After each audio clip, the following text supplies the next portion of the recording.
2024-25ನೇ ವಾರ್ಷಿಕ ಮಹಾಸಭೆ KPSMS ವಿಭಾಗದ ಸಭೆಗೆ ಆಗಮಿಸಿರ್ತಕ್ಕಂಥ ಎಲ್ಲ ನಮ್ಮ ರೈತ ಬಾಂಧವರಿಗೆ ಧನ್ಯವಾದಗಳು.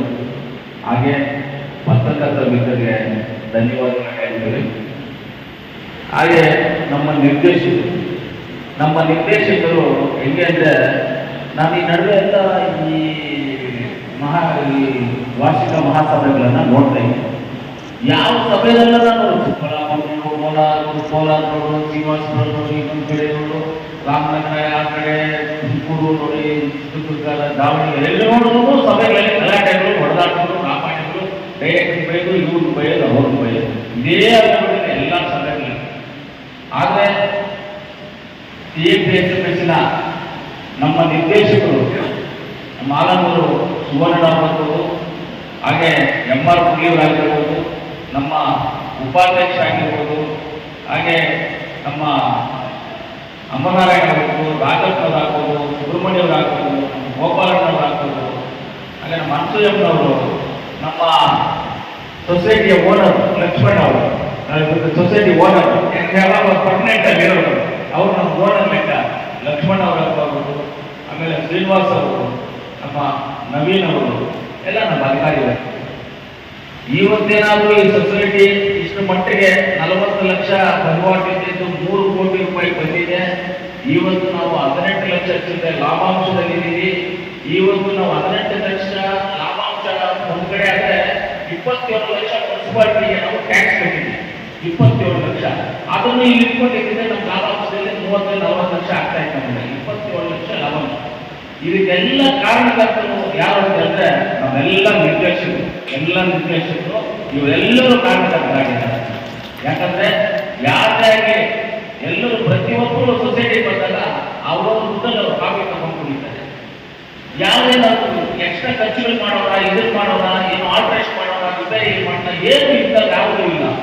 ಎಲ್ಲ ನಿರ್ದೇಶಕರು ಕರೆಕ್ಟಾಗಿ ಇರೋದ್ರಿಂದ ನಾವು ಇದನ್ನ ಅಭಿವೃದ್ಧಿಪಡಿಸ್ಕೊಂಡು ಮುಂದಕ್ಕೆ ಹೋಗೋಕ್ಕೆ ಅವಕಾಶ ಆಗಿದೆ ಅಷ್ಟೇ. ಎಲ್ಲರಿಗೂ ನಮ್ಮ ನಿರ್ದೇಶಕರಿಗೆಲ್ಲರಿಗೂ ನಾನು ಧನ್ಯವಾದ ತಿಳಿಸ್ತೀನಿ, ರೈತರ ಪರವಾಗಿ, ಆಮೇಲೆ ಮುಳಬಾಗಿಲು ತಾಲೂಕು ಜನರ ಪರವಾಗಿ ಧನ್ಯವಾದಗಳನ್ನು ತಿಳಿಸ್ತೀನಿ. ನನಗೆ ಸ್ಪೆಷಲ್ ಆಗಿ MR ಪುಡಿಯವರಿಗೆ ಧನ್ಯವಾದಗಳನ್ನು ತಿಳಿಸ್ತೀನಿ. ಎಲ್ಲ ರೀತಿಯಲ್ಲಿ ಸಹಕಾರ ಕೊಡ್ತೀನಿ. ಕರೆಕ್ಟಾ? ಇಲ್ಲ ನಿನ್ನ ನೋಡೇ ಮಾತಾಡಬೇಕು ಅಂತ ಆಸೆ.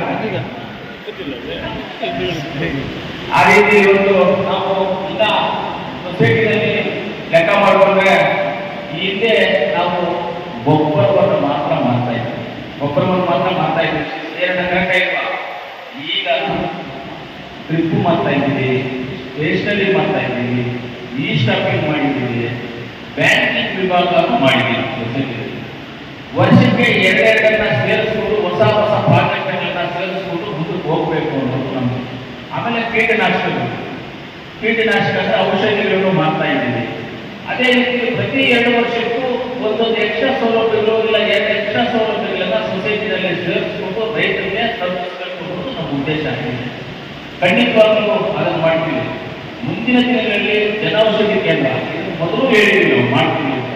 ಆದರೆ ಕೆಲವೊಂದು ಪ್ರೋಸೆಸ್ಗಳು ಇರೋದ್ರಿಂದ ಜನೌಷಧಿ ಕೇಂದ್ರನ ಇಷ್ಟೆಲ್ಲ ಅತಿ ಶೀಘ್ರದಲ್ಲಿ ನಾವು ಓಪನ್ ಮಾಡುವಂಥದ್ದು ಇದು ಮಾಡ್ತೀವಿ.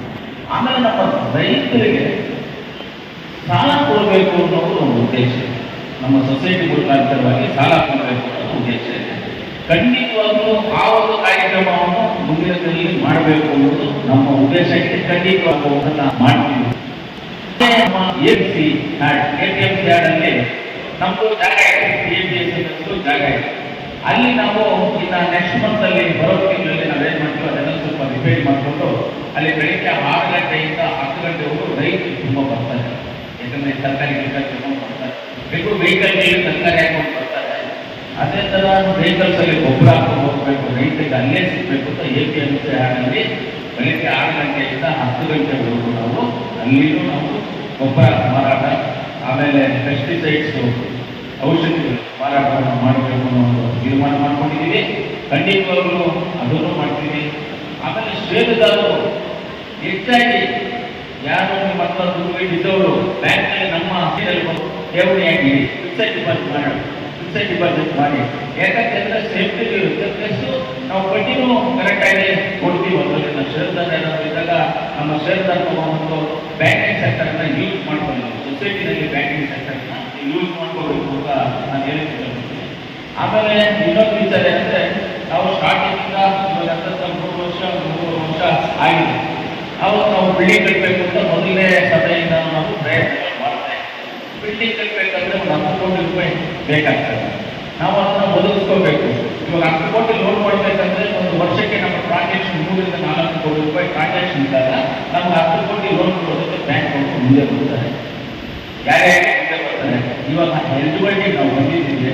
ಈಗ ನಾವು ಅದನ್ನೇನಾದರೂ ನಮ್ಮ ಈಗಿರೋದನ್ನೇನಾದರೂ ನಾವು ಕಮಲೇಷನ್ ಮಾಡಿ ಬೇರೆ ಕಡೆ ನಾವು ಮಾಡ್ಕೋಬೇಕಂದ್ರೆ ಜಾಗ ಇಲ್ಲ. ನಮ್ಮ ಜಾಗ ಇದೆ. ಅದರಿಂದ ಏನು ಮಾಡ್ತಾ ಇದ್ದೀವಿ, ಈಗ ನಮ್ಮ ಏನು ಕಾಲೇಜ್ ಎದುರುಗಡೆ ಜಾಗ ಇದೆ, ಅಲ್ಲಿ ಹಳೆಯದನ್ನ ಕಮಲೇಷನ್ ಮಾಡಿದ್ದೀವಿ. ಆ ಕಮಲೇಷನ್ ಮಾಡಿ ಇವಾಗ ಅಲ್ಲಿ 4 ಅಂತಸ್ತು ಕಟ್ಟಡವನ್ನು ಕಟ್ಟೋದಕ್ಕೆ ಪ್ಲ್ಯಾನ್ ಮಾಡ್ತಾ ಇದ್ದೀವಿ. ಆಲ್ರೆಡಿ ಪ್ಲ್ಯಾನಿಂಗ್ಸ್ ಎಲ್ಲ ನಡೀತಾ ಇದೆ. ಇಂಜಿನಿಯರಿಂಗ್ ಎಲ್ಲ ಪ್ಲ್ಯಾನಿಂಗ್ಸ್ ಎಲ್ಲ ನಡೀತಾ ಇದೆ. ಅತಿ ಶೀಘ್ರದಲ್ಲಿ ನಾವು ನೆಕ್ಸ್ಟು ನಮ್ಮ GBM ನೆಕ್ಸ್ಟ್ ಏನು GBM ಇರುತ್ತೆ, ಆ GBM ಏನಂದ್ರೆ ನಮ್ಮದು 75 ವರ್ಷ ನಮ್ಮ ಸೊಸೈಟಿ ಸ್ಥಾಪನೆ ಆಗಿ 75 ವರ್ಷ. ಆ 75 ವರ್ಷವನ್ನ ಅದ್ದೂರಿಯಾಗಿ ನಾವು ಮಾಡಿಕೊಂಡು ಆ ಬಿಲ್ಡಿಂಗ್ ಅನ್ನ ಓಪನ್ ಮಾಡಿ, ಒಂದು ಬಿಲ್ಡಿಂಗ್ ಅನ್ನು ಓಪನ್ ಮಾಡಿ ಅಲ್ಲಿಗೆಲ್ಲ ಶಿಫ್ಟ್ ಆಗಿ ಆ ಬಿಲ್ಡಿಂಗ್ ಅನ್ನು ಕಮಲೇಷನ್ ಮಾಡಿ ಅದರ ಕಟ್ಟಡವನ್ನು ಮಾಡೋದಕ್ಕೆ ಪ್ರಯತ್ನ ಮಾಡಿ 75 ವರ್ಷಗಳ ಸಂಭ್ರಮವನ್ನು ಆಚರಣೆ ಮಾಡುವಾಗ ಎಲ್ಲ ರೈತರಿಗೂ ನೆಕ್ಸ್ಟ್ ಮೀಟಿಂಗ್ ಅಲ್ಲಿ ಎಲ್ಲ ರೈತರಿಗೂ ಒಳ್ಳೆ ನಿರ್ಮಿಸ್ಕೊಡೋಣ. ಒಳ್ಳೆ ರೈತರಿಗೆ ಏನೇನು ಸೌಲಭ್ಯ ಸಿಗುತ್ತೋ ಆ ಸೌಲಭ್ಯಗಳೆಲ್ಲ ಮಾಡೋಣ. ಸೊಸೈಟಿಯ ನಾವು ಒಳ್ಳೆ ಅದ್ದೂರಿಯಾಗಿ ಸೆಲೆಬ್ರೇಟ್ ಮಾಡಿ ಆ ಒಂದು ಒಳ್ಳೆ ಒಂದು ಕಾರ್ಯಕ್ರಮ ಮಾಡೋಣ ಅಂತ ಹೇಳ್ತಾ, ಇವತ್ತು ಈ ಸೊಸೈಟಿನಲ್ಲಿ ಇವತ್ತು ಯಾರು ಇಲ್ಲಿ ಏನು ಮಾತಾಡ್ತಾ ಇದ್ದಾರೆ ಅಂದರೆ, ನಮ್ಮ ವೇದಿಕೆ ಮೇಲೆ ಇರ್ತಕ್ಕಂಥ ನಮ್ಮ ನಿರ್ದೇಶಕರಾಗ್ಬೋದು, ನಮ್ಮ ಉಪಾಧ್ಯಕ್ಷರಾಗ್ಬೋದು ಯಾರು ಮಾತಾಡಿಲ್ಲ ಅಂದರೆ, ನಾವು ಪಾರದರ್ಶಕವಾಗಿ ಕ್ಲೀನ್ ಹ್ಯಾಂಡ್ ಆಗಿ ನಾವೆಲ್ಲರೂ ಕೆಲಸ ಮಾಡ್ತಾ ಇದ್ದೇವೆ. ಅದಕ್ಕೆ ಯಾರು ಮಾತಾಡ್ತಾ ಇಲ್ಲ.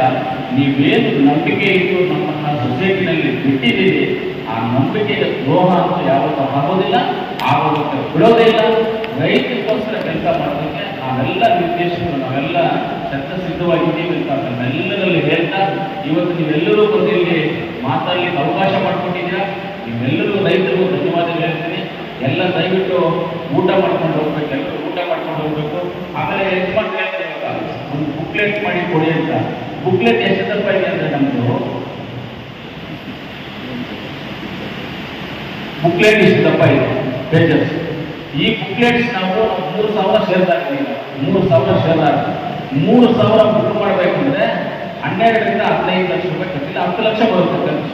10 ಲಕ್ಷ ರೂಪಾಯಿ ಬುಕ್ಲೆಟ್ ಖರ್ಚು ಮಾಡಿದ್ರೆ ಏನಂತ ನೀವೇ ಬೇಕಲ್ವಾ? ಅದಕ್ಕೆ ಯಾರಾದ್ರೂ ಮಾಹಿತಿ ಬೇಕಂದ್ರೆ ನಾನು ಹೇಳಿದ್ದೀನಿ, ಸೊಸೈಟಿನಲ್ಲಿ ಇರುತ್ತೆ, ಜೆರಾಕ್ಸ್ ಮಾಡಿ ಬುಕ್ಲೆಟ್ ತರ ಇಟ್ಟಿರ್ತೀವಿ.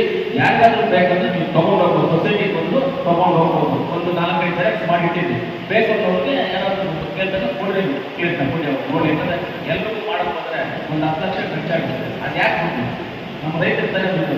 ಅದನ್ನು ಖರ್ಚು ಮಾಡಿ ಬುಕ್ಲೆಟ್ 10 ಲಕ್ಷ ಖರ್ಚು ಬೇಕಾಗಿತ್ತು. ಅದಕ್ಕೆ ಚೆನ್ನಾಗಿ ಅದಕ್ಕೆ ಮಾಡೋಕ್ಕೆ ಹೋಗಿಲ್ಲ. ನೀವು ಯಾರಾದ್ರೂ ಮಾಹಿತಿ ಬೇಕಂದ್ರೆ ನೀವು ಕೇಳಿ ಆ ಬುಕ್ಲೆಟನ್ನು ಜೆರಾಕ್ಸ್ ಮಾಡಿ ಜೆರಾಕ್ಸ್ ಅನ್ನು ನಮಗೆ ಕೊಟ್ಟು ಹೇಳ್ತಾ, ಇವತ್ತು ನೀವೆಲ್ಲರಿಗೂ ಇನ್ನೂ ಒಂದ್ಸರಿ ಧನ್ಯವಾದಗಳ ಮೇಲೆ ಎಲ್ಲ ಊಟ ಮಾಡ್ಕೊಂಡೋಗಿ ನೆಕ್ಸ್ಟ್ ಇಯರ್ 75ನೇ ವರ್ಷದ ನಾವು ಏನು ಅದ್ದೂರಿಯಾಗಿ ಮಾಡಬೇಕು ಅಂತ ಖಂಡಿತವಾಗಿ ಮಾಡೋಣ ಅಂತ ಹೇಳ್ತಾ ನನ್ನ ಮಾತನ್ನು ಮುಗಿಸ್ತೀನಿ.